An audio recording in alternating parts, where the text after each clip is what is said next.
Between the original version for PC released in 2008 and the console release that made waves on Xbox Live Arcade, as well as in 2012, Spelunky was one of the most addictive and iconic indie titles and what was the start of the golden age for independent games. A sequel has been a long time coming, and it's finally here, available in the Xbox One and Xbox Series X and S families of consoles, as well as on Game Pass since launch. Here's XboxEra's review for Spelunky 2.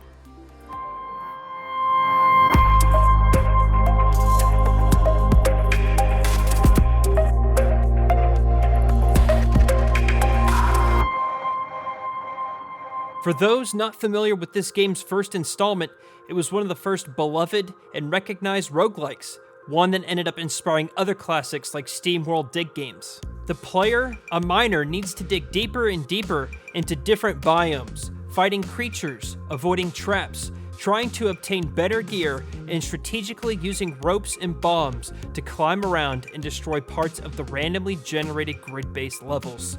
With no power levels to increase between runs, it's all about finding the most favorable randomly generated world and try to get through with the skills and knowledge obtained from prior runs. Doing it on the first try is practically impossible by design. Let's not circle around the issue here. The game is unapologetically difficult, which will be a major turnoff for many. The player starts off with only 4 hearts, which are very hard to even replenish, and short of breathing air, just about everything is out there to kill the player. Enemies have largely different behaviors, using traps, spikes, falling platforms, and even with falling damage to boot. Some attacks can even be instantly fatal regardless of the amount of health left, and with most hits sending the player into a short fainted status, it is possible to get hit once, then be thrown around between other lethal things on the map, causing an immediate death for a small mistake. 4 players can at least share the pain in local co-op and help each other to go through, but funnily enough, it doesn't make the game much easier.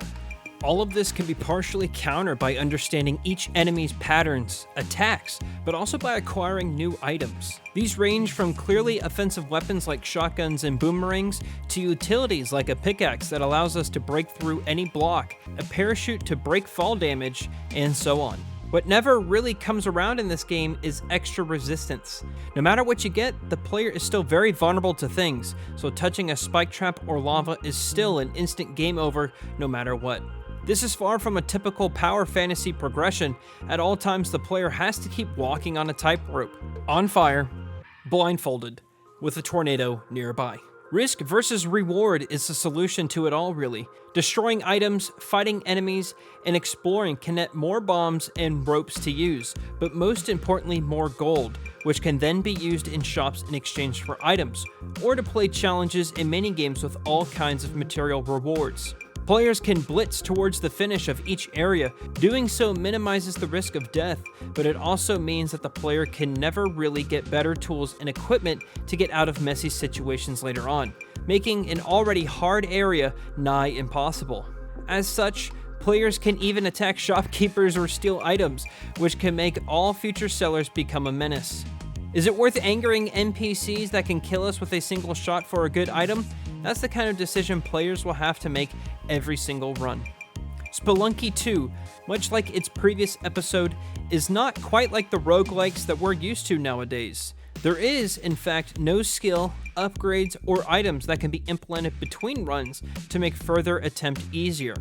The closest we get to some sort of helpers are shortcuts, which can be unlocked by repeatedly beating an area's final boss afterwards to build it. This will then allow us to start runs from further below with full health, but with also none of the cool equipment that we may have got our hands on in earlier areas. In some cases, the shortcuts themselves may have optional routes for different worlds as well. Roguelikes rely on randomness as a key gameplay mechanic, but with games like Rogue Legacy 2 and Hades having practically perfected this formula, the way Spelunky 2 does it can feel rather sadistic at times. Certain generation seeds feel either practically impossible to beat, with enemy and trap placements that make it too difficult to go through without losing too much health or too many equipments, or simply not offering good enough items to collect or buy to make further levels feasible. The game wants players to quickly adapt to any scenario, but not all situations are created equal, and in some cases, it makes more sense to restart the run than pushing through a terrible seed.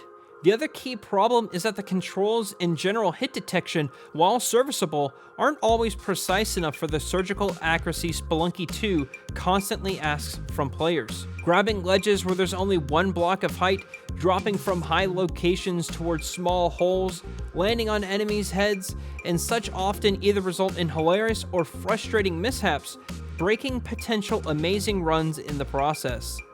The item and AI behaviors aren't always on point either, with certain rules that seem arbitrary at best.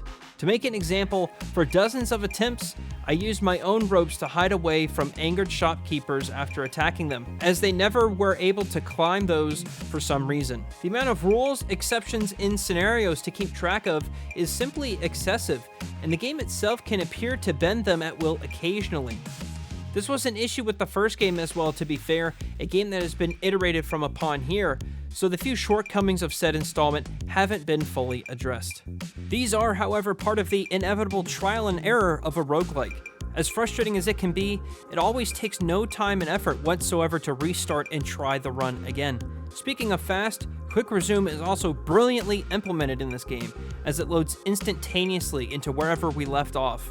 The game's runs tend to be short, so the fact it takes so little time to get into the game and into a new match is fantastic, and I see myself coming back to short bursts of chaos for weeks, if not months at a time. Despite the long await for this sequel, Spelunky 2 merely follows a bigger and better approach without innovating a whole lot.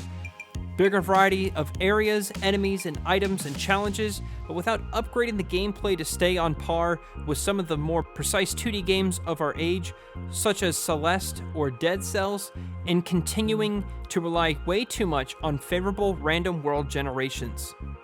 And yet, the many quality of life changes, the shortcuts, and great implementation of Quick Resume on Xbox Series X and S, this makes this title a gem worth keeping around, pinned to the dashboard for the time being. For more on Spelunky 2 and all things Xbox, make sure you keep it locked to XboxEra.